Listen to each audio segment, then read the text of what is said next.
I do believe we are live, bro. What up, man? What up? How you doing, my brother? Happy Saturday. Yes. And aloha to all of our friends out there, family and friends and viewers. Thank you, thank you, thank you. Great to have you folks on. We are now streaming live on Facebook. Today is the 9th, I believe.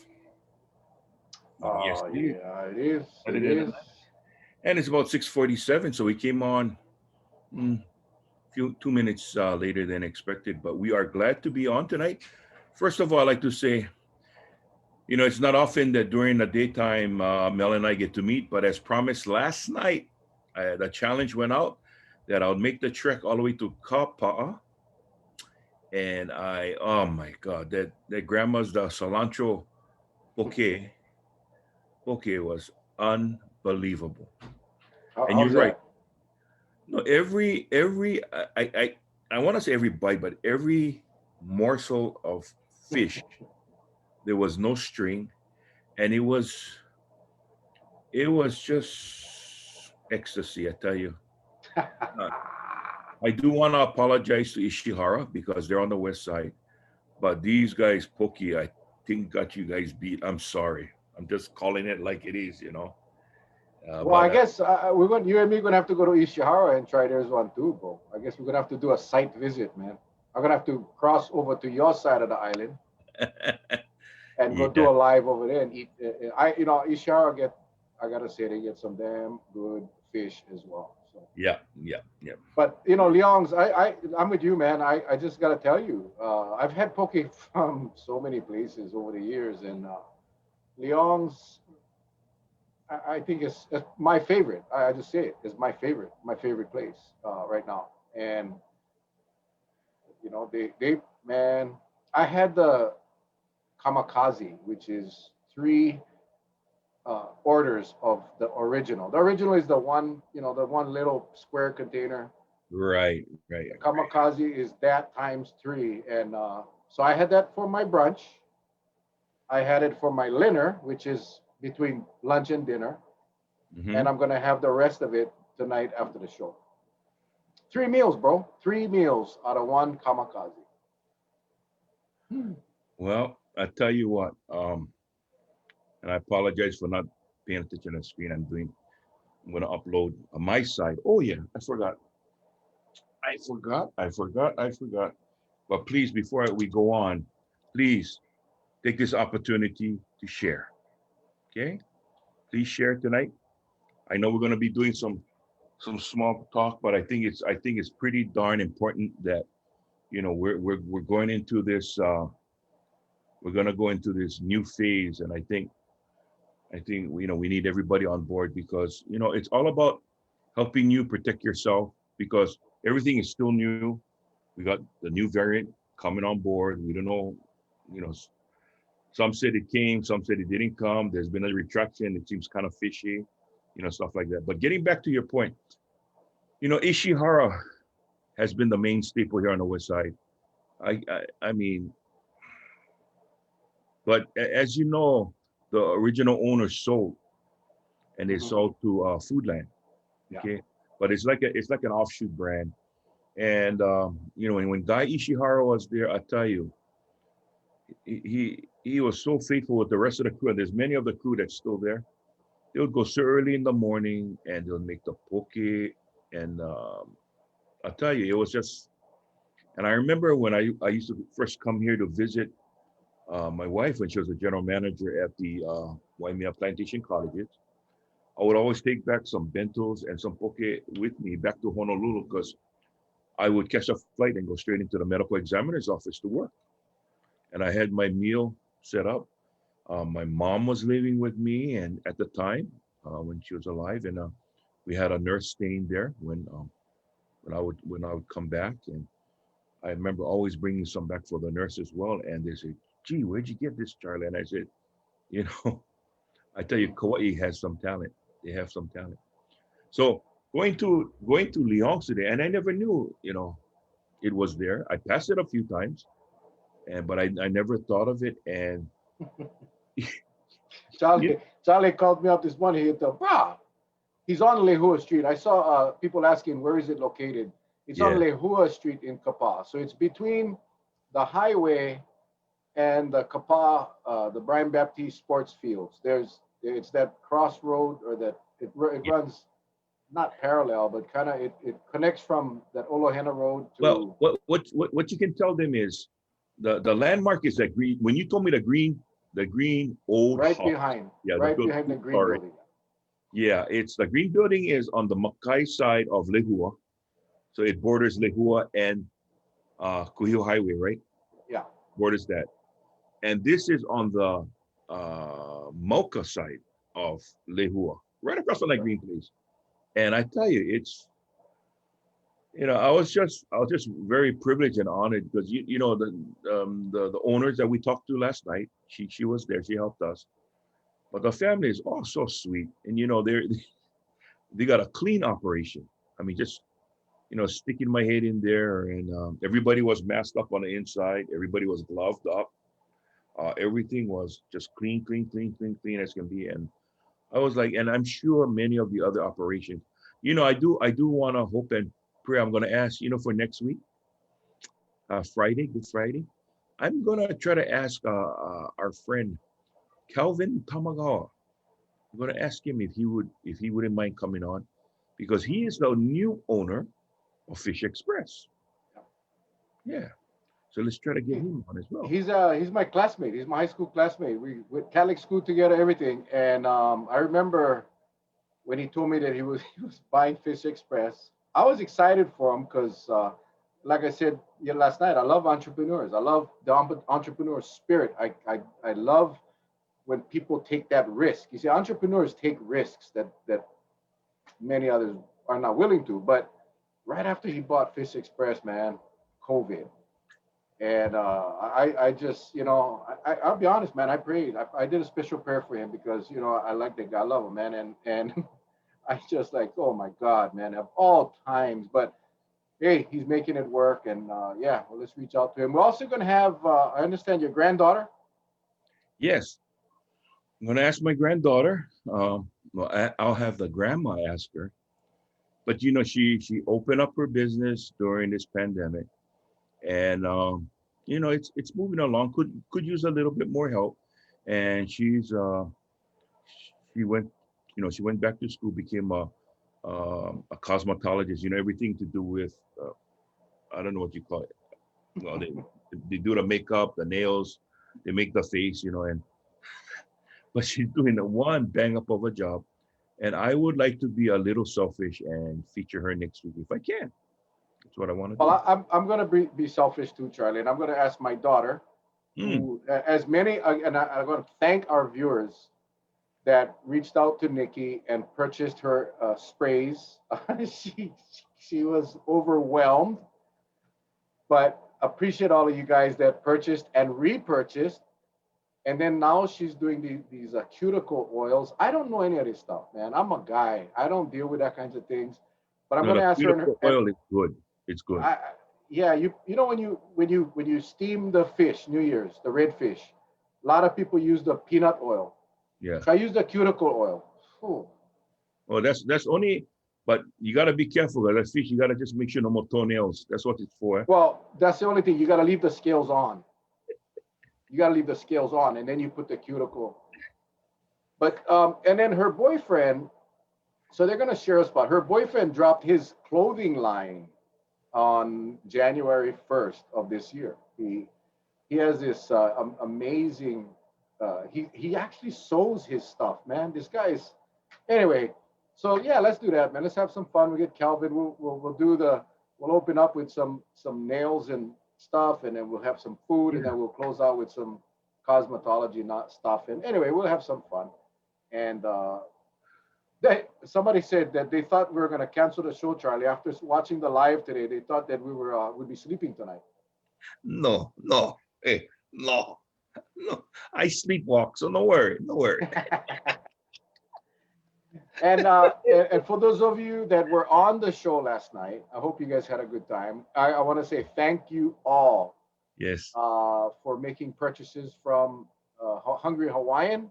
Yep. Quite a few sales. quite a few sales. Thank you.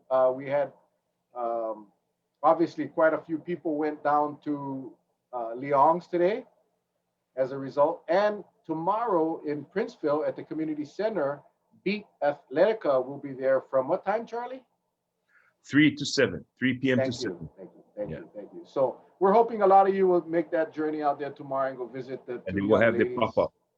The They'll be pop-up, yeah, they'll be there with the clothes that you can actually buy.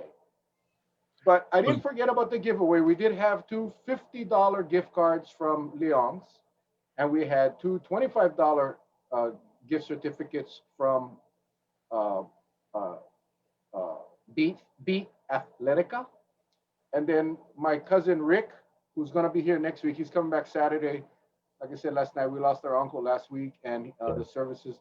He's going to be down, and he's going to bring some goodies. So we'll do that next week. We'll when he brings all his stuff, and then we'll do the drawing for next week. But for tonight, four of you that submitted your names last night, we're gonna do it in a couple of minutes. And I was trying to figure out because Leon's is on Kauai, and so whoever the four winners end up, what we're gonna do, Charlie, is if we're gonna give the Leon's to the Kauai winners. If they're all Kauai, then we'll just go right down the line. Mhm. But if we have some off island, obviously off island, we'll get the Beat Athletica. Yeah. That sound fair? Yeah, I do want to take this opportunity to express my deepest gratitude. And oh, I get emotional, but back in 1985, I lost my dad, and ever since we started this show, I just wanted to tell you, your father, he's always been able to send me a small little note telling me how I doing, and it's just like a real fatherly figure. And I just want to thank Thomas out there, Raposo, when he watches that's Mel's dad. You know, he really makes me feel, because there's times that I really miss my dad a lot. I really miss him a lot. And I tell the story that my father, when he had a sixth grade education, and I used to always wonder, he was always a subcontractor. He could never get his general contractor's license. He was a humble Hawaiian.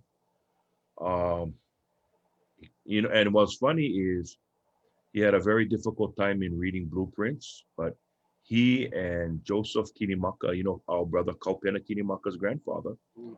Iva Kinimaka's, he and Joseph were the two that built. And the only memory that's standing that I have of my dad is the Hilton Hawaiian Village, the Rainbow Tower, both sides of the rainbow. They put up the rainbow all the way to the top. Oh wow. So that's why, for me, it's kind of sentimental in a way that when your dad sends me one note, I feel, well, maybe, I can hear my dad in him. So I just wanted to say thank you. It's one of those things, just gotta take a breather before I start, letting the tears down. I say, wow, man, that guy is special. You got a really special dad there now. Really special dad.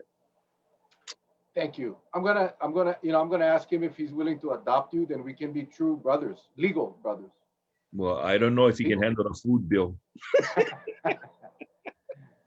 Yeah, my dad's an amazing dude, man. A lot of people. He was born and raised on Kauai, and he eventually moved to Oahu, and then later moved to Seattle. But my grandpa was a cowboy. My grandpa was, he worked in the plantation, but he also raised horses. Had a riding stables, a riding academy down here, where Nukuli is now.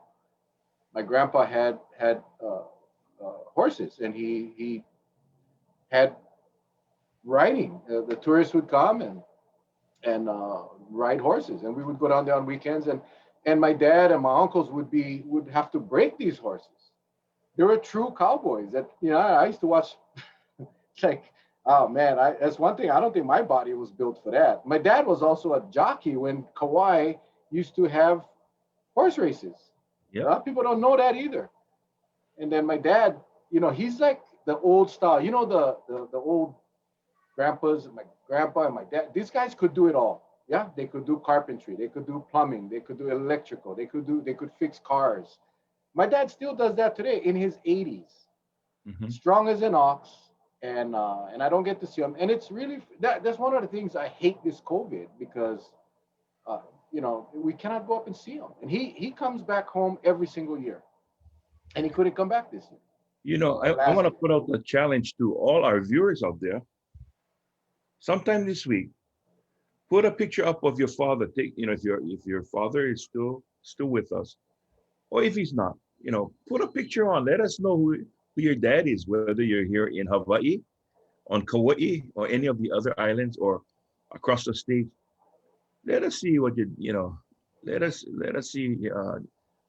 Let's put a picture up of your dad. And then maybe one week we'll run the moms, and then because I always trying to look for something now, like you said, with this damn COVID, and I hate to use the word damn because it's not a nice word to use, but Hoover Dam COVID. Okay, let me go that way. It really has been a killjoy because it kind of stepped in the way and it just interrupted so much. And I don't know about you, but like last night I had fun. Today I had fun.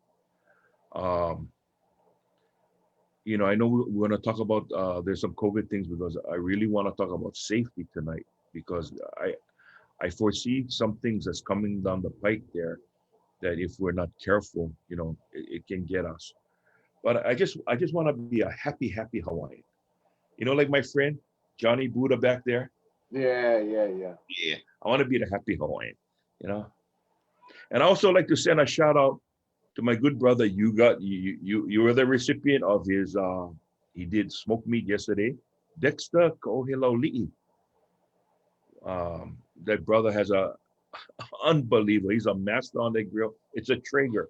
They put the pellets inside, and Yeah. he put the right time and all that. And brother, does he make some really good smoked meat? So I was able to pick up the last two that he had for this week, and I shared the bag with my brother Mel when I saw him. So it's like we had food on top of food. That went right in a freezer because there's just too much food right now Yeah, yeah. from Leong's today. Uh, Auntie Millie says that her dad used to shoe all the horses, the race horses, at mhm. the old Wailua racetrack. Amazing. And Kurt asks, how's Neil and Bill Raposo? Are they related? Yeah, Neil is my dad's brother. It's my Uncle Neil. And Bill is my dad's other brother, Raymond. I mean, I'm sorry. Bill is Neil's son. So that's my first cousin. Bill is my first cousin. And then there's the other uncle, Raymond. Neil and Raymond used to have the two service stations there in Lihui, the Lihui Chevron, and then, of course, the 76 station. It was pretty cool. So, And anyway, all week I've been putting up. Well, I think I get tapeworm because I've been putting up so much food. Chinatown, Manapua, roast yeah. duck, everything under the sun. And I was doing wrestling. I was doing old pictures. If the viewers out there, if you have any kind of pictures of from way back when, because I'm getting a lot of that stuff over the internet because I search for these things because I'm just I just want to take myself back into a time when things were simple and things were just happy. I mean, you didn't have to be rich, but you see how in the old pictures it just shows everything is just simple and free, and it's not complicated. You know, you hardly see traffic lights in those pictures, right? And if Yeah. you have any of those pictures, ladies and gentlemen, please, I want you to post it and share it with everybody because I'm pretty sure it's gonna jog some people's memories out there. I have a bunch of pictures that was sent to me from our friend Jen, one of our viewers. Charlie, I forgot to forward that to you. So I'll get that off to you tonight after the show. I Okay. love looking at the old pictures. I love looking at the old pictures, and it does, man. It brings back those memories of the Kauai we once knew, the Oahu you once knew. I remember Kaipo saying when he was the council chair, he was telling me Kaipo's from Honolulu, and he said that he remembered Waikiki when where all that hotels are now was the swamp. Mm, It was a swamp, yep. and they backfilled the hell out of that thing, and they started building hotels. And look at that place now. So, many of us have, and the generations before us, the memories they have, unbelievable. It's Well, and it brings me back to that song Hawaii '78 from Brother Is, where he talks about how would they feel, and you look back and you see what happened to Honolulu, the concrete jungle, and we try hard to hang on to what we have here on our island. Yeah. Um, and it's a challenge, man. It's a challenge, but it's hard. You know, we talk when we get together with our friends. Well, when we used to get together with our friends, and we talk about our days growing up, where what was our entertainment, or what was our out? It was, you know, fishing at the harbor. Remember, Charlie, when when I went down to see you at the at Port Allen? Yeah. I was like, man, you know, I can remember when that the side of the pier was lined up with people, just Yeah. lined up with people, all talking story, all sharing their food, all catching small fish, little fish, medium fish, and everybody's sharing. And that was that's my visual of growing up. Whether it was back then, you could actually go to the harbors, you could go to the Willy Willy, to the pier, where right where I mean, it was all open and You people know, would just line up, man, and just sit there and talk story. you know who So taught cool. us, you know who taught me how to fish? And it started here on Kauai. There was a family who their son was in a hospital for quite a while, and my mom was a nurse at that time. You know where the rehab of the Pacific is on Kuakini Street on Oahu? Okay, that used to be the original children's hospital, which is now Kapiolani. It moved down to where Kapiolani is now. So this family would come in, and their son was very sick, but my mom took care of the son. She was an LPN at the time, and they became good friends. So we would come up to Kauai, and we would come up when there was the Avil run. You know that redfish with the Avil, Oh yeah, and absolutely, he man. used to run down by Port Allen on the backside with Noka Oyster. You know, because I used to call that the Golden Beach because the sand was always gold. But a family that I love, and I know one of them worked for the police department. I forget which one, but they were the Sunada family from Kilauea, and they were the ones that were the recreation hall, that the theater, right? They get the ballpark, and they live a little bit more in, and they had the ditch. They was the one who teach me how to go frogging at night. You know the Yeah. frogging up Punawai. Oh yeah. They told me just look for the eyes. And me, I was on CD Kid go from Kalihi. And I said, oh, just give me one ham. I get them. No worries. He goes, no, no, no, no. We can't go that drastic. But they were the ones that taught me how to go frogging. Yeah. I learned it from up here. What an experience, huh? I remember Marco Ed, my mom's brother, man. We we would go up Wailua River. He'd take the boat right into the bush, and you just grab them. You just Yeah. grab the frogs, catch them all. And you know, the first time is kind of bizarre, you know. But once you get, and when you're a kid, when you're a young kid, you have absolutely no fear, or you just like be like your uncle. You know, you just like be like the person that's trying to teach you, and Mhm. you cannot show the fear. But I remember the first after we caught so many frogs, and then you know, I'm not going to describe what we do with the frogs afterwards, but I will say that after we do what we do with the frogs, and then you throw them in the wok, the frog legs. Hmm, No, but I had low. to learn. They taught me the difference between a frog and a toad. Yeah, yeah, I never, I never knew that. They go, no, no, no, no, Charlie boy, no, no, yeah. that's a toad. Leave No, that one no, alone. yeah, leave that one alone. Leave that one alone. Because you know, toads was like mokes, right? Frogs, they see you. Oh, they scamper away, right? Yeah, Toad was like Kanakas or Samoans. You know, you go over there, you shine the light on it, they just look at you like, what? yeah. That's how you knew the difference. You know, I don't know how the Hawaiians raise their kids, but I know the Portuguese, you know, when they don't like you touch something, yeah, they tell you you're gonna die. Don't you touch that toad, you're gonna die. They're gonna spit on you and you're gonna die. You're gonna get warts. So Now, when the first time I went frogging, I was kind of scared. Like, wait a minute, what if I grab one toad by mistake and I die? yep. What if? But they assured me that everything in the bush is frogs. So I don't know. Well, I I was would I told, would have grabbed whatever had looked like one toad or one frog. I would have grabbed, and I would have ate the toad legs if, as well. I mean, that's just you the know, way it is. I was told, you know, if you catch a frog, before you put them in the frying pan, you kiss them because the thing will turn into a princess. It's not true. I can promise you. I tried it. Well, I can tell you one thing: leg one tastes good. Frog leg one tastes good. Oh man, I tell you. Anyway, Yeah. No, I mean, I tell you, that's the beautiful thing about reminiscing and growing up, and you know that that's one of the things this COVID has done. The good that it has done is it's brought all of us together. We get all kind ages on our show, yep. as viewers. And as I'm reading the comments, that's why if my eye goes away from the camera, it's because I'm reading the comments, which is right behind the camera. And it's just it takes you back. You know, when you read some of these things, some of the people that's older Mhm. and have much more experience, and you read their comments, it's like, wow, you know, I remember being told. I remember sharing those stories with grandpa and grandma.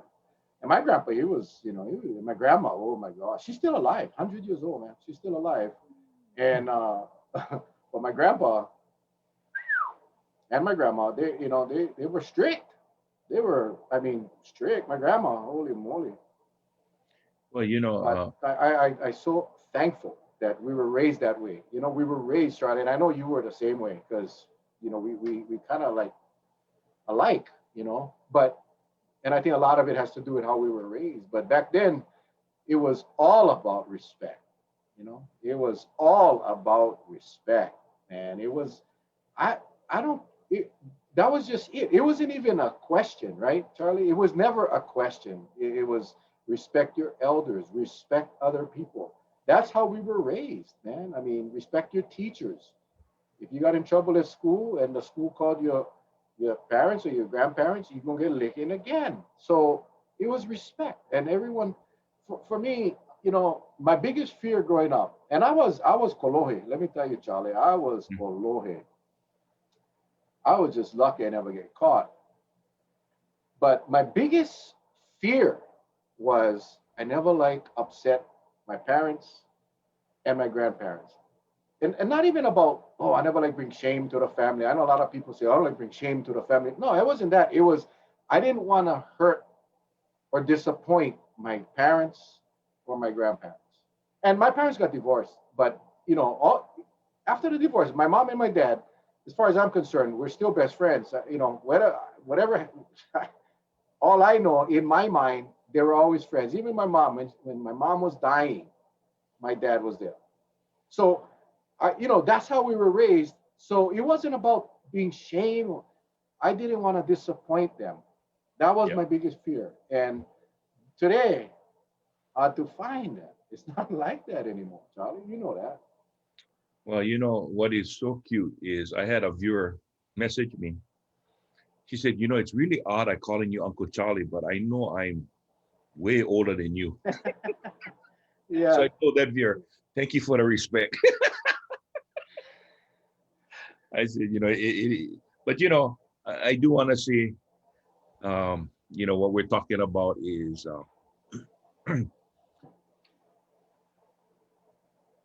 my survival in the police department was due to the fact on how I was raised.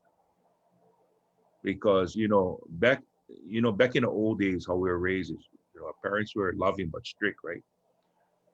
That gave you really the option of the word, which is what they're trying to do now. Because if you keep acting up, you know you won't get whoopings, right? It was either Yeah. that wooden spoon or whatever. But you learn real fast the word de-escalate. And it's sad now in this day, the mouth go 280 and things just get out of hand. There's no de-escalation. And then you wonder why people get hurt. You wonder why people get seriously hurt for no reason at all. You know, you got people challenging the system because they think it's their God-given right.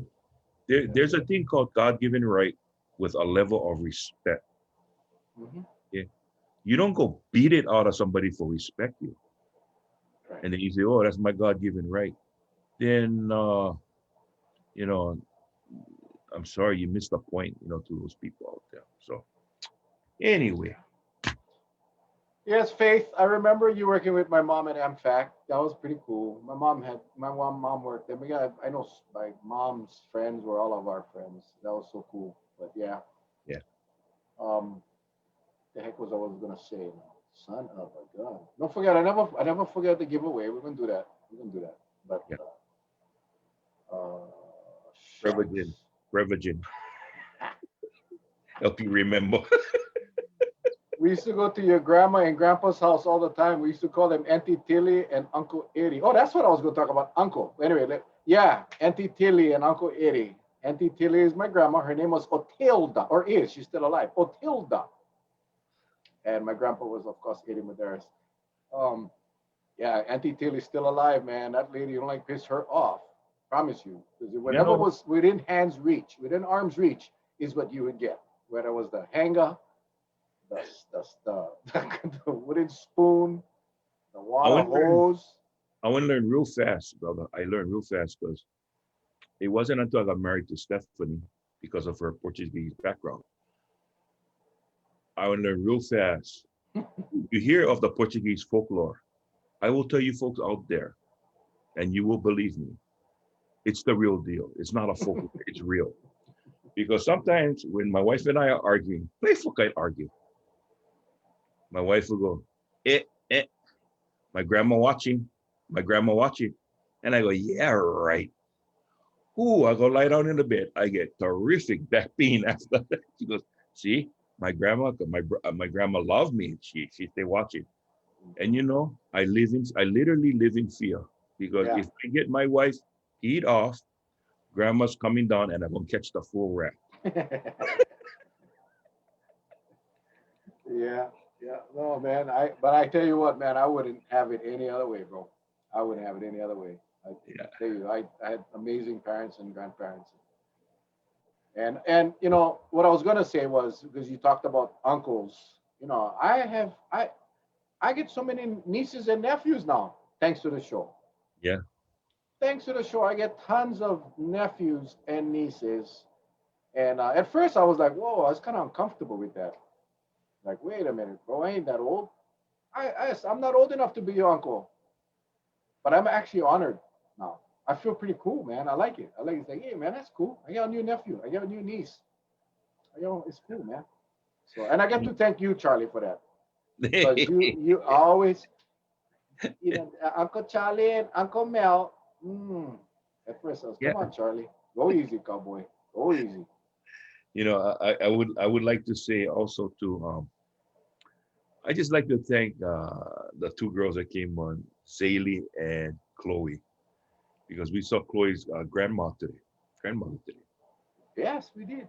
And I told her, I said, your granddaughter did exceptionally well. I mean, at that age to come on live, you know, I says, they did well, no worry. They get many more years to, blossom out and do themselves, but they got to start.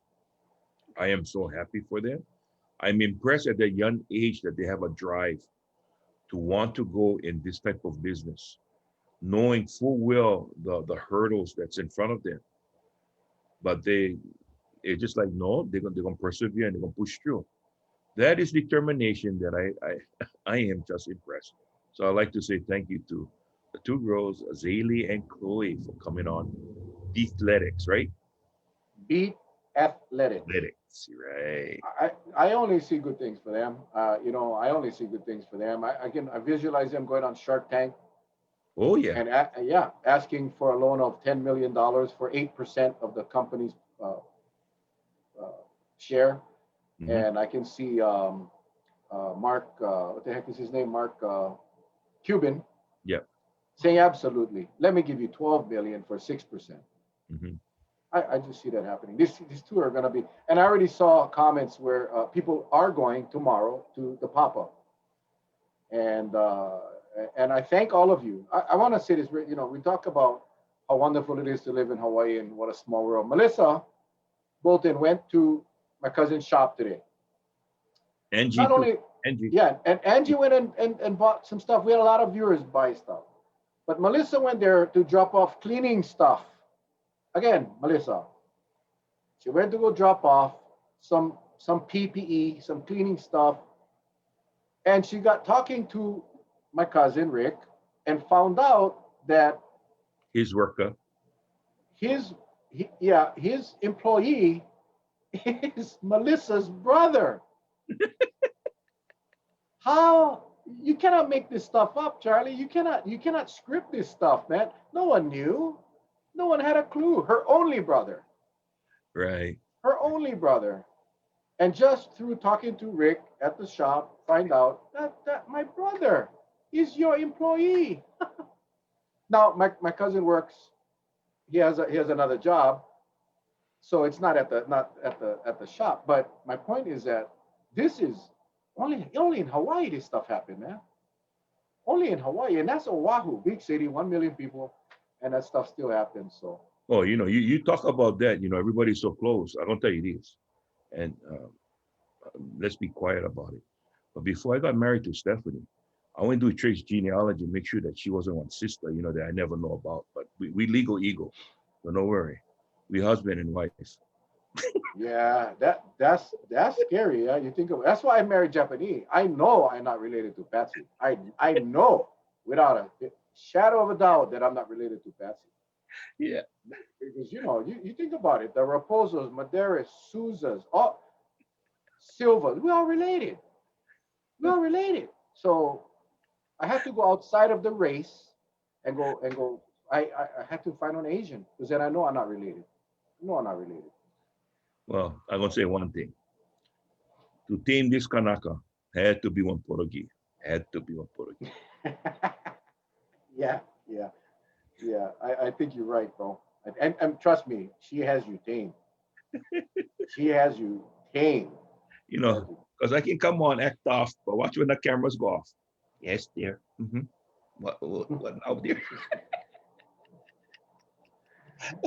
yeah, I'm amazing, like, right amazing. now, All right. for some reason, I can hear footsteps coming down the hallway right now. I don't like even watch. I scared when you talk about her because I know she's watching. I know she's watching. Oh, I love her dearly. And we love all of you folks. So we're gonna move on. We're just reminiscing about old times because, like I said, now we're going into the depressing stuff, but we want to talk about it. But I want to make sure that we can at least contribute 10, 15, maybe even 20 minutes to the happy days. And when Fonzie came on, when it had Happy Days, that syndicated television show, I was glued to the TV because I remember, somebody told me, he says, Uncle Charlie, Sikias. Now, if you know where Sikias is for you people in Honolulu, it's right across from Kaimuki High School. Okay. How I remembered it growing up is my mom and dad would always let me sit on the inside because each booth had like a little jukebox against the wall. So you put in 1 quarter. If none of the music is played, you can flip through the songs, pick one song, and I think come over the loudspeaker system overhead. That was at Zacchaeus, and I remember that. And then that's why when I posted the food, one of the best, you get like Mitsuba, Mitsuken, or Gulik Delicatessen. Back in the days, right at Kuakini and Liliha was Honda's Delicatessen. And that's the first place growing up as a kid I learned how to eat gobo. I never knew what the heck that was. All I know is it was something pretty damn close to a 2x4 then they put shoyu and cook that burger. But that thing was good. But I knew that burger was hot. And now I can see why Hawaiians, when they get so deep, they eat ava root was gobo is like that. But whoa, it was so on. Uh, Was I don't Honda. know if you I don't know if you're reading the comments, but your wife just said post. Oh yes, I'm watching very carefully. Uh-oh. I don't like the tone. I don't like the Uh, tone. Brother, I I I, just I felt I just pray felt for you. a chill come over me right now. Speaking of Gobo, my mother-in-law, who lives right next door to us, every Saturday morning from when this COVID thing started, she cannot go out. She's in her 80s and we're concerned, so she put thing has been confined to quarters at the house. So every Saturday morning, Patsy takes her to do her shopping for the week. And they come home and I run outside and I unload all the groceries. I take my mother-in-law's and I take it over to her house. And so this morning, like every Saturday, I go out, I pick up, and I see gobo sticking out of the package, long gobo. And Rich. I tell fresh. This stuff is fresh. I tell Patsy, she just bought gobo last week because I remember it last week. I mean, and had a lot of it. Patsy says, Yeah, she likes gobo. So I'm thinking she eats a lot of that stuff. And she's strong and healthy and 80 something, It is 82 good years for old. your digestive tract, the roughage. Yeah, so I think I'm gonna start eating gobo Well, I'm because gonna tell you, she it's like that's too much for one person to eat. What I have unloaded into her house in the last 2 weeks, but she eat them all. She I eats them tell you all. what, a gobo with a little, just one chili pepper, sesame, mirin, shoyu, and dried ebi, and you cook that bugger in a wok. I tell you, and Maybe if you can patent that sauce for the gobo, when you cook in a gobo, if you can patent that, brother, I bring you over 20-pound bag of sawdust. You try that. Just put a sauce on a sawdust. Guarantee you're not gonna know the difference. Unless the burger eh, get the womanized smell, you know what I mean? That's the only thing. you know what we gotta do, Charlie? We gotta do a live from your house, uh, right outside, and we're doing cooking show, man. Yeah, Yeah, let's do it because you tell me so all the stuff that and I just drool because it's like sounds so delicious, I But wanna admit for the first time to our viewers, okay, and you, my brother, when you see food, I'm gonna be honest, and Mel can attest to this fact. I was always a night person. I worked a night shift at the medical examiner's office. When they had that big hoo-hoo with the liquor department in Honolulu, I was one of the guys that went in and replaced. I did all night shift. Most of my work in the police department was nighttime when I was on a DUI tech. So I have, I swear I got, at this age, I still get, bad case of insomnia. And so when you see me posting foods, what's happening is I'm up 1, 2, 3 in the morning and I'm just scouring the internet. I'm not into cars. The other thing that I'm into is RVs, Sprinter vans, mhm. RV conversions. I'll go on YouTube and I'll look at all these kind of RVs because I just love to dream that, hey, maybe one day buy an RV, take the wife. I told her, I said, honey, why don't we go cross country on an RV?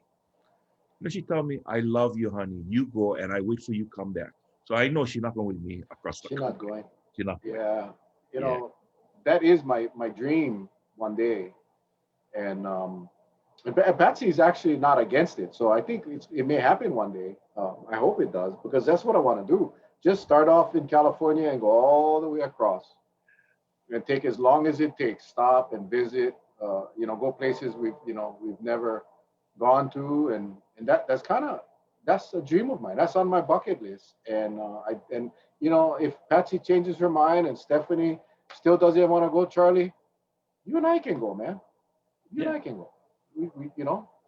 I mean, and then we're gonna have to stay up there obviously because the wives ain't gonna let us come back. But at least we're gonna be together. And can you imagine the lives we would have across this country?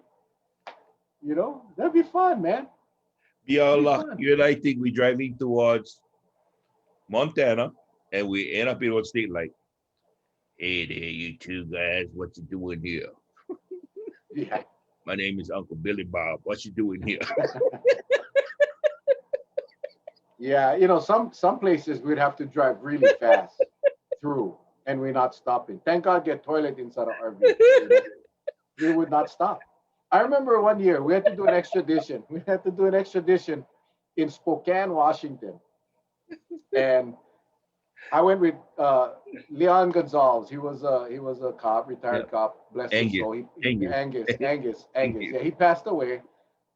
So he and I went up to Tacoma, and we had to wait a couple of days. There was a hang up, so the prisoner was. We went up to pick up a prisoner to bring back, and he said, "Hey, let's go drive. Let's just go drive." So we leave Tacoma and we go through Idaho. Well, we went through. Wait, yeah, we went through Tacoma, through Oregon, Uh-huh. whatever. Anyway, Idaho. We went through an area of Idaho that was the capital for the white supremacists. And I'm not gonna mention the name of the town because I don't like offend nobody, but that's what it was. And Angus, his nickname was Angus because he was black like the Angus bull. He was a Puerto Rican guy and he was big and some people think I'm Hispanic, whatever. He tells me, Mel, we're not stopping. Lock your doors, roll up the windows, and we're flying through, and we ain't. Don't look at nobody. Don't look at nobody. And we did. We went right through. Phew. Guys looked at us like, what the hell are you doing here? And it was pretty cool. We had fun. Anyway, we ended up in Montana. We just drove and for no real reason. And then we came back to Tacoma. I felt a lot safer. I mean, we had guns, but still, there was that weird feeling because when you're driving through this town in Idaho, bro, I gotta tell you, man, I was nervous. I was nervous, and You know why I I'm was laughing? You know why I'm laughing? Because I because get you. you Imagine I can see driving. Angus. You can see Angus, right? No, I It's the laughing because I be driving and you go, bro, pull over. I gotta use the bathroom. Hold it, hold it. well, I was thinking, if I gotta go bathroom, we're gonna have to stop. And if we die, we die. But Angus, if any of you know Angus, Yeah, he you know. was he got the mustache that he twirl up, the Frito Bendito kind mustache that I just thought, man, this is where we're gonna die. We both gonna die in Idaho and they're gonna find one nice area and bury us right there, and that's where we're gonna die. But anyway, it was fun. But you see, that's what I would enjoy doing in an RV and just drive across this wonderful, so many places to see, so many places to stop and visit this wonderful country. And that's the thing. I saw a video today. You remember the Blade, Gary Lahans? Yeah. He was a cop on Kauai. He was cop HPD. He came Kauai, then he went back HPD. He one of the neatest hairdos you ever gonna find. Yes, that's the one. That's the one. I think it's a toupee. I sorry, Gary. I just joking, bro. I know he watches us too. But he came on today and he made a very powerful statement. And he said, listen, guys, uh, I'm getting tired of listening to all this nonsense out there. He goes, listen, I'm not one Democrat. I'm not one Republican. I'm an American. Mm. I'm an American. And it's time for all of us to be Americans and stop the hatred. We gotta, and it was, coming from Gary. I know Gary. I actually met him as a ride along when he was a cop on Kauai, and I wasn't even a cop. And I don't know how that ever worked, but I ended up riding with him one night, and interesting dude. But he hit it on the head. He hit it on the head. He said, there's no one's perfect, and now is the time for us to forget about this party nonsense and come together. And if you guys like hang on to the past, you're not helping nobody. If you guys continuing this rhetoric and the propaganda on either side of the fence, either side of the aisle, he's basically pleading with people to knock it off already, and let's just get together and bring this country back and be America, which is what we should. We all need to do that, man. That's this whole thing with the hate and I read the post. He said friends are losing friends because of this. Friends are losing friends. Families are losing families because of this. Let me share one thing though, and I gotta say, and I think why I think there's a lot of anger, and all I can say is, everybody has a right to their opinion, right? Mhm. But where things run afoul is when those with opinions start to carry out the act, then it null and voids that opinion. It's no longer one opinion because not everybody gonna have the right answer, but you can have your right to your opinion. But when you start acting it out and it turns out in a violent way, then that's different. That's different. Yeah. That's when your opinion goes. That's when your opinion goes out the door. And I just like to say, I know it's not funny, but the reason I'm laughing because I'm thinking about you guys going into that place that you thought you was gonna die, and all you gotta say, you walk up to a guy and he's about like 6'8", 310 pounds. You walk up to you, go, "Hey, I'm Billy Bob." And you go, "Hi, my name's Charlie." "Nah, your name's Julie." "No, it's Charlie." "No, it's Julie." Yeah. That's when you go. That's when you know you got a false crack medevac right at that point. Right at that point, you got to do what you got to do. That's why you don't stop. That's why That's why you you don't stop. Yeah, you just keep on going. Just keep on going. know, boy, I tell you. Yeah, you're right. You're so right about the opinions. I mean, and it goes back to what we talked about earlier about the respect that we can respect each other's opinion, man. We can, Yeah, and but at some point when you take that opinion and try to force feed it into somebody by taking action, like yeah. exactly what you said, Charlie, then it becomes a problem. It's no longer an opinion; it becomes an action that you're responsible for, and you suffer the consequence. No, when somebody gives me opinion, I don't like it.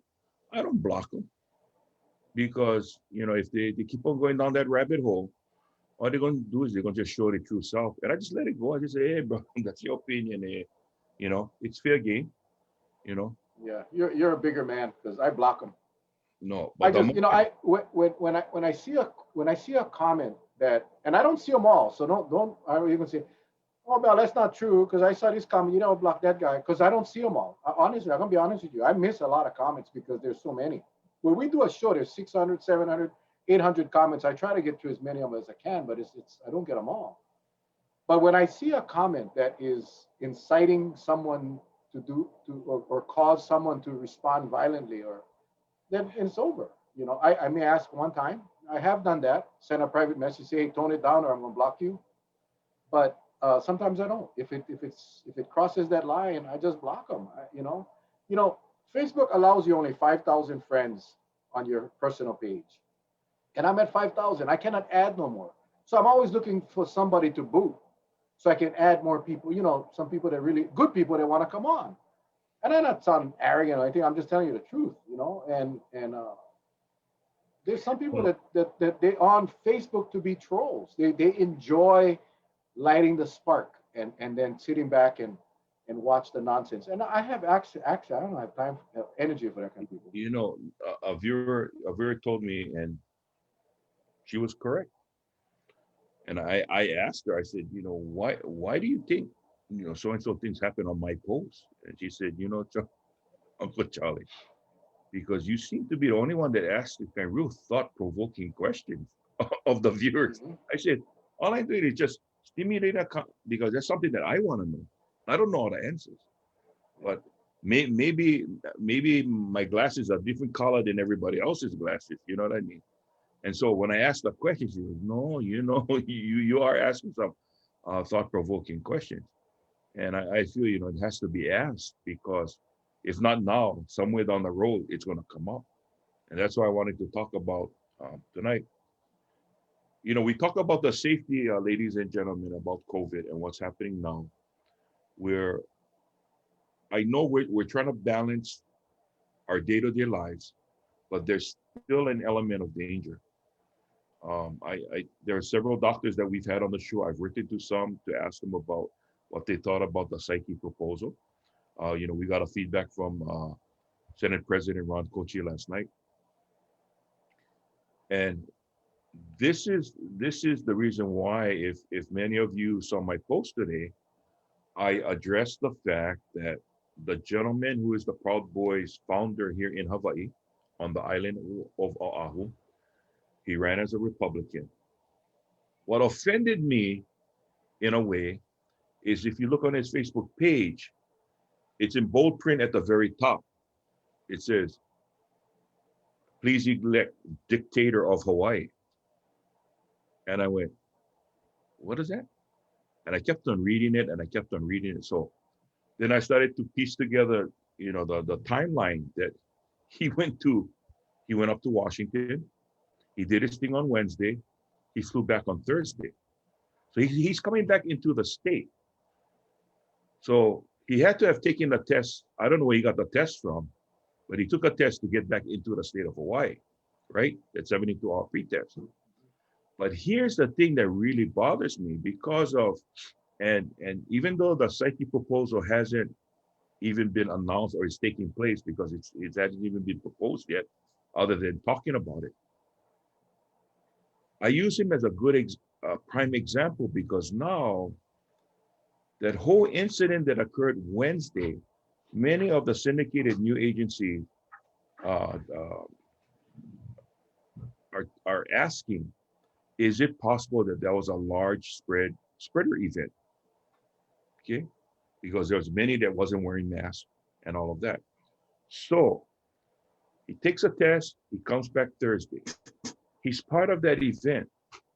So now, without a second test that we've always been asking for, right? Kauai has always been asking for that with America Kawakami. With the Psyche proposal, it's doing it's not asking for a second test. As long as you have a pre-test and you're negative, you're good to go. So that Thursday, if we count 5 to 7 days, and should he be infected, on that 5th or 7th day, he should have some symptoms. If not, asymptomatic, even if not that. But is he still a carrier of the virus? Possibly. And could he be possibly infecting others that he comes in contact with? That was the reason for my post today.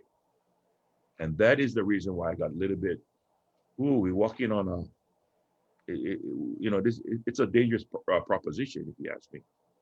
Well, I know I asked a lot of you to last night to write to your representatives, your senators. And it worked. And it worked. It worked. I can tell you, it worked. We didn't get the responses that we had hoped for. And I thank you for those of you that forwarded me the responses that you did get, or the ones that you didn't get. And I'm not gonna.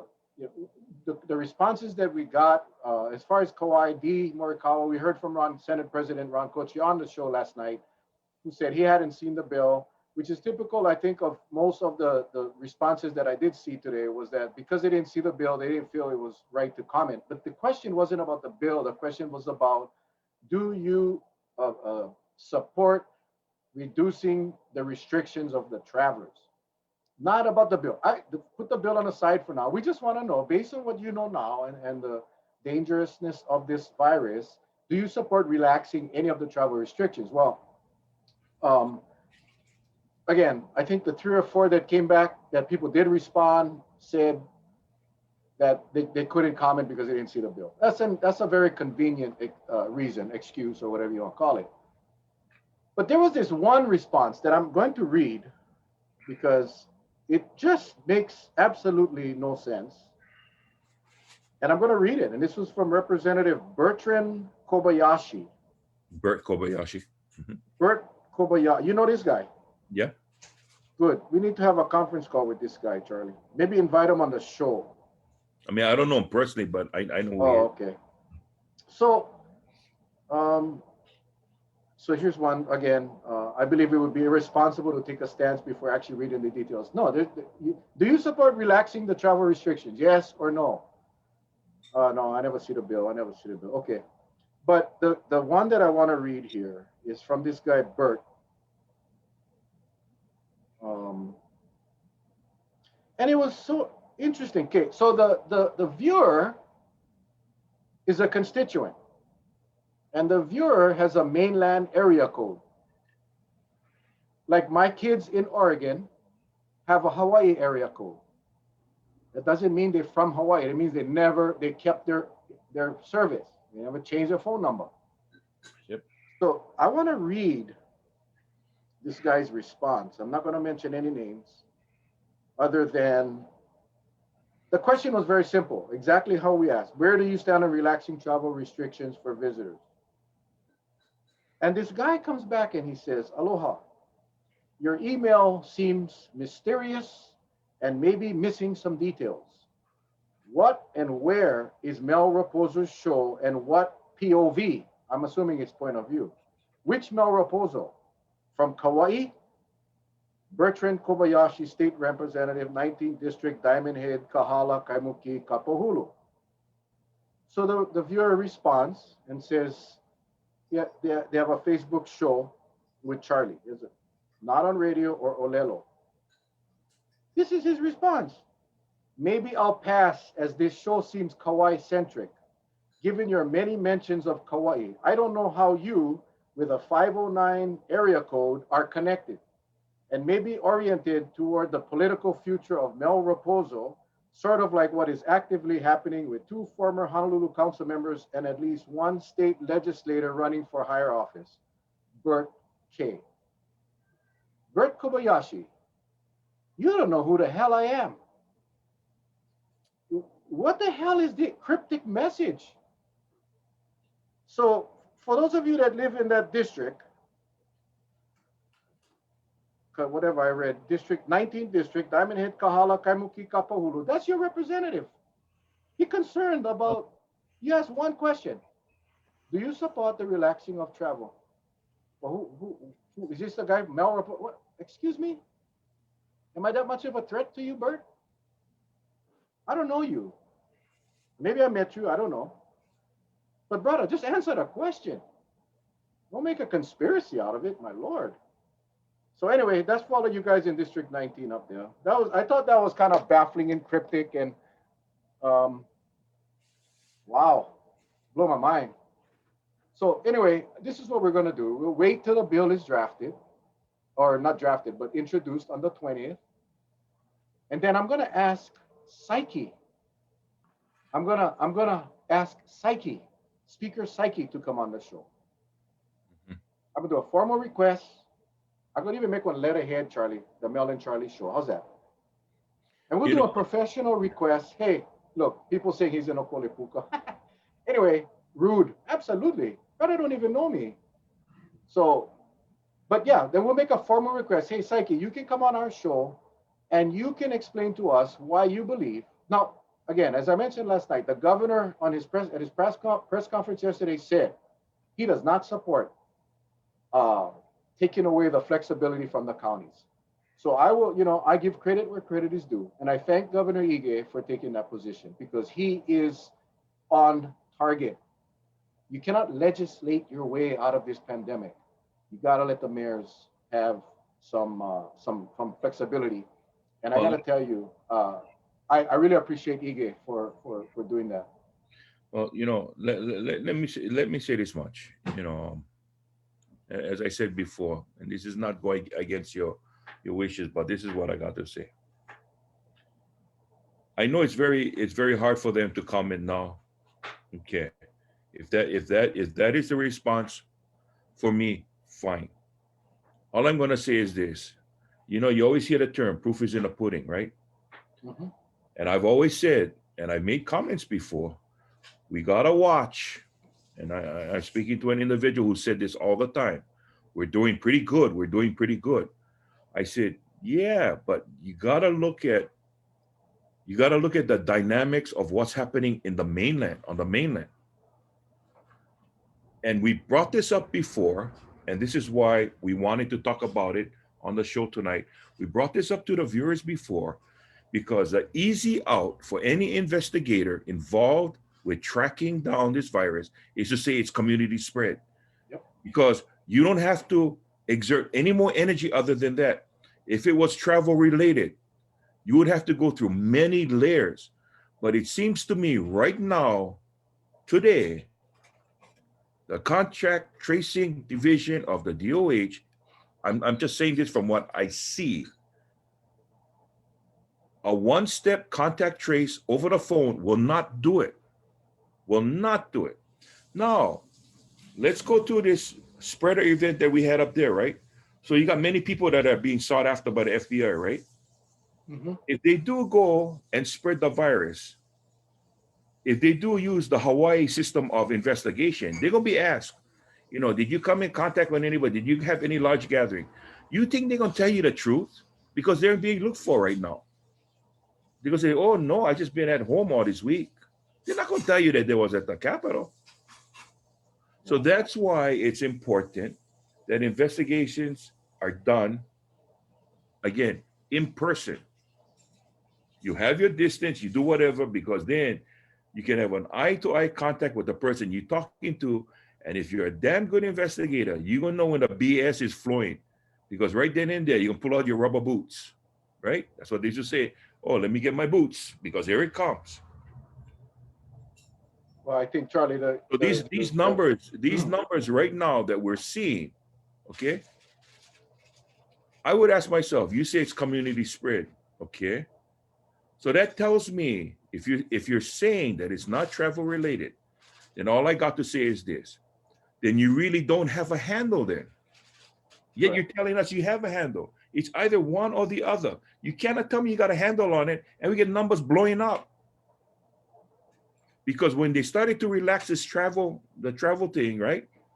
Why is it just so conveniently the number just boom? But going shoot up one time. Oh, it's because it's Christmas and all that. I said, come on, gang. I've been hearing that stuff because you can use the same argument. When they had the Black Lives Matter, nothing would happen, and you had over 10,000. Look at the dynamics what we're involved with now, because at that time, the states wasn't blowing up like the way it is now. Now we got travelers coming in from those states. It's not the other way around. It's not we taking the virus from here and sending them up there. It's coming, it's backpacking with people coming to Hawaii. What's so hard to understand about that?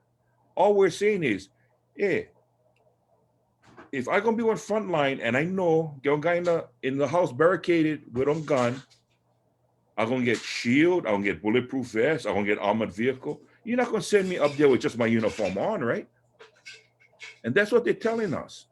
That you know what, don't worry. The probability is very low. I says, okay, if it is, fine. But I want to be equipped from day one. Because what if the probability is high? You're going to end up like the Capitol. You think nothing going to happen. By then, the shit hits the fan. It's too late already. You overrun. That's all I'm saying. We don't have the resources. Once we get overrun, we don't have the resources to react fast enough.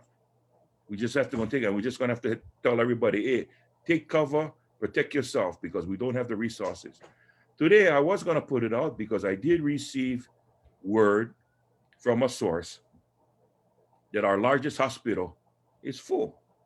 I wanted to try find out, but this person is, I can say with some certainty, is pretty darn close to the entire situation there, and said that hospital is no more beds. You don't hear nothing about it today. You know, I would think the lieutenant governor would tell us we have no more beds. Why? It's the same way, like he told us that there is a variant. And the very same day, he changed his story because I believe his communication team said, hey, LG, you better go change your story because you're going to put the state into a panic.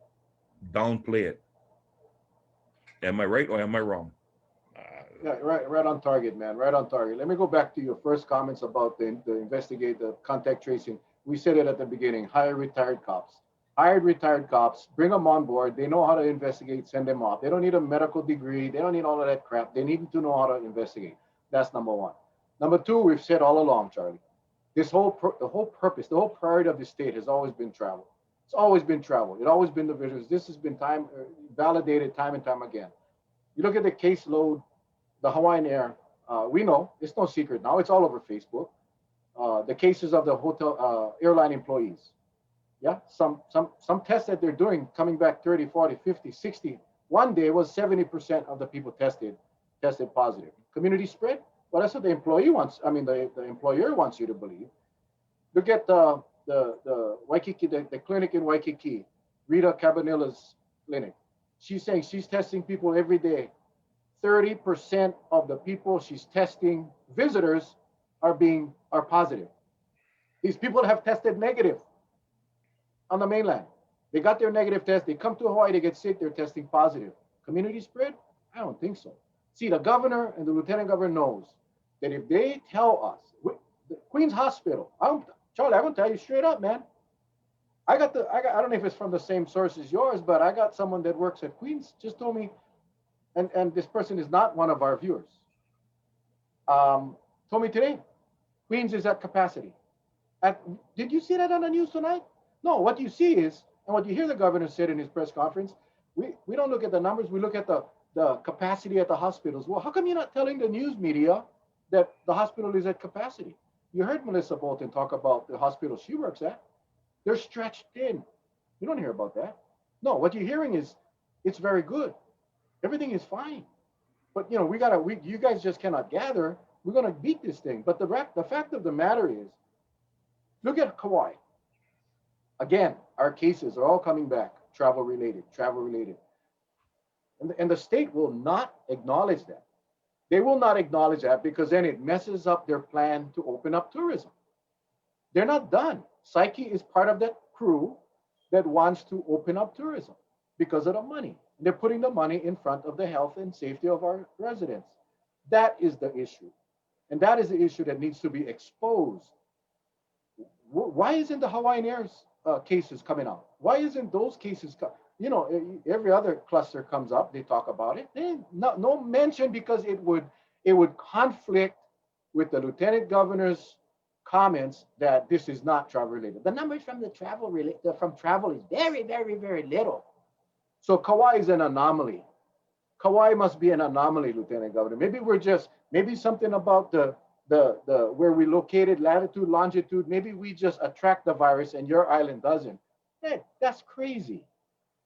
That's crazy.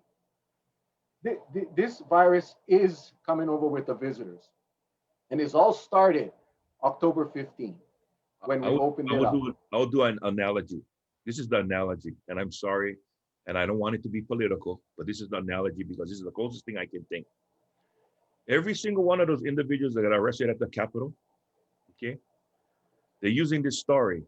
Oh, I went there, I walked in, I didn't see any violence, right? Yet, violence all around. The same individuals didn't know that there was another news organization from British news agency that took pictures that show them, well, you went in with the first crew that went bust on the door, and you say, no, you never see that happen. It's like with this virus. And that's why I said, the sooner management or administration can start talking the truth, and I think it's kind of late, but the sooner they talk the truth, that we can double down and say, okay, we'll buy that. And you get people into a comfort mode knowing that, hey, we have a serious problem, then I think we'd have a better chance at handling it. But because there's some people that are very impressionable and you're saying, oh, we got nothing to worry about. Why do you say that for? You know we have a problem. You know we got a darn problem. And you're telling that, you're just allowing more people to say, well, the AG told us we don't want problems. So, hey, what the hell? Let's go down to the beach. We're trying to tell you, no, we do have a problem. You got to separate. That's not what the LG says, right? Yep. So now you hear the talk, and I don't want to call it rhetoric because I respect him. You hear the talk. And he's coming back to the people again. Okay.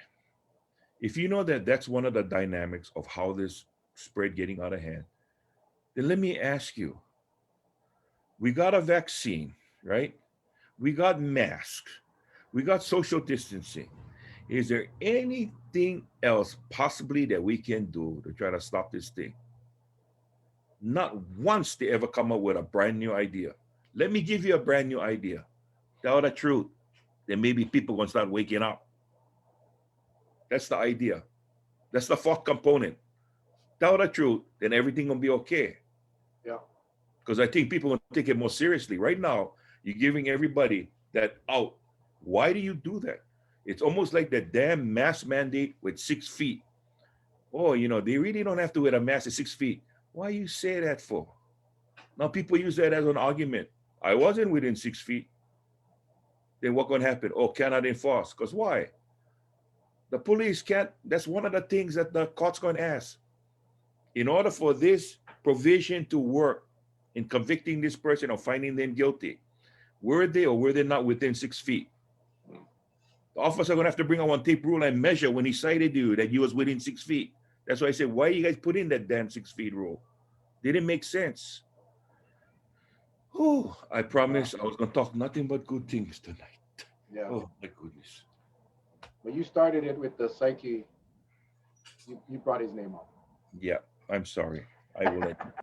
I'm sorry. But I'm glad you did because I forgot to talk about the poll that we're talking about, and I just want to say, and I did want to, because I know I talked about the excuses. Senate President Kochi came on, and at least Senate President Kochi advised us or informed us of his process that he meets with the mayor, the 3 other representatives, and the county council, and that he will not commit to anything, any bill that would until he has the input from our delegation here on Kauai. So, I give him credit for that. Like I said, I can buy that, and we'll wait for the 20th when that bill drops, and then we'll have the discussion. And I can promise you we will have that discussion. And I will ask legislators from both sides to come on our show, and we'll have a little debate. We'll have a little debate because I cannot imagine how anyone in their right mind, right now, would agree to lessen the travel restrictions. You got to be out of your mind. I mean, you really do. And so we'll see what happens. Anyway, I know it's after 8. We just hit the 8 o'clock hour. I gotta do the contest. Let's do that now, Charlie. Let's do that now. Yep. Real Let's quick do the here. fun. Everybody, pay attention. Pay attention. You guys know the rules. You guys know the rules. We're gonna roll the dice. Where's Remember, that? top Where's is that? coming up. I gotta roll the dice first. I gotta roll the dice first. Okay, let's roll the dice. We'll roll the dice. Here we go. We're looking for a 6 or higher. A 6 or higher. Oh, that ain't gonna do it. That's a 4. 7. Lucky number 7. Lucky number 7. All right, here you go. These are all the names that were submitted to me last night. Here we go. We're looking for 7 times. 1, 2, 3, 4, 5, 6. Here we go. That's 6 times. Dice says 7. Good luck, everybody. Good luck. Good luck. And 7. Kurt, Roxanne, Raylene, and Cindy. You guys are our lucky winners tonight. I think you guys all might be from Kauai. So we'll contact you after the show, and you guys are gonna just have to email Leon's Meat House and Beat Athletics. Athletica. Beef Athletica. Congratulations on that. All right. That was quick. Yep. So anyway, Charles, closing comments, bro. Okay. And take it back. Breathe. I would, I felt like the roles got changed. I felt like on Mel Raposo tonight. But anyway, um, I first would like to say, Charlie, yeah. I love it when you're angry. I would like to say this to our viewers. If I didn't care as much as I do, and if I didn't go through what I went through, and there's many of you went through maybe even a passing of someone that was maybe even harder, but I don't know how hard it can get, or any when you have a family member that passes because of COVID. It's never easy. And I am a firm believer that one day I will let it go. But when there's negligence on the horizon, that I cannot handle. I cannot handle. Um, and I will say this: it was like my grandchildren, my granddaughters growing up. We had a big pool, and they wanted to swim, but I made sure until such time I knew they could swim. They had that water wings. They had everything. I would not let them go into the deep end. And even when they could swim, it's very hard for a grandpa to cut that apron strings to let them go. And I feel the same way about all the viewers. I love all of you folks. I don't want nobody getting tagged by this virus. But there are so much moving parts, and sometimes a good gets canceled out by a bad. And that's one thing I thought for Kauai. And I'm just hoping and praying that whatever they do, they can see, because we have the data to show we've done a pretty damn good job. Yeah, we've done a damn good job. We've kept the numbers down. Our Ohana on Maui, I pray for them because, man, their numbers are skyrocketing like nobody's business. Okay. The one that's been even keel throughout this whole process has been Kauai on the lower spectrum. Big Island has been just right above. Maui has gone up and down and up and down, and right now it's up. Oahu, what can I say? And all I want to do is just make sure that you folks understand that there's a danger over the horizon. We can beat this thing, but now we're gonna have to do more that's been asked of you, and we're gonna have to do it relatively quickly. We got the vaccine. I hope and pray that all of you folks get vaccinated. But again, I respect the right for those who do not want to get vaccinated. I understand. And if you don't want, I just hope and pray you just keep that mask on. You social distance. Don't go into gatherings. Wash your hands whenever you can, because again, that's the only thing that we know of right now that works. But I said that other element is the truth be told to you folks, and I was hoping tonight my goal was to get that across to you folks. That's all I want is to for you folks to be safe. Okay, so thank you for joining us. Congratulations to the winners tonight, and again, thanks to Leongs, the two lovely girls that we had on last night, and Brother Rick Saunders last night. Thank you so much for gracing us, and thank you to all who participated and visited the sites and bought things from them already. Thank you very, very much. Brother Mel? Thank you, Charlie. Awesome dialogue, man. I gotta tell you, Charlie and I, former cops, we've seen a lot of things that people shouldn't see. We've seen death, and while that is a way of life, that's a part of life, it's part of the circle of life. You cannot avoid, avoidable death. Um, when people die because uh, of negligence or it could have been prevented. That's I think why Charlie and I have this strong passion regarding this pandemic because we can save lives. Um, and while we should be relying on our state, it's frustrating because we see the state's actions as being negligent. I do. I cannot speak for Charlie, but I see it as being negligent. That in fact, uh, people will die from this virus that should not never have died. They should not have died.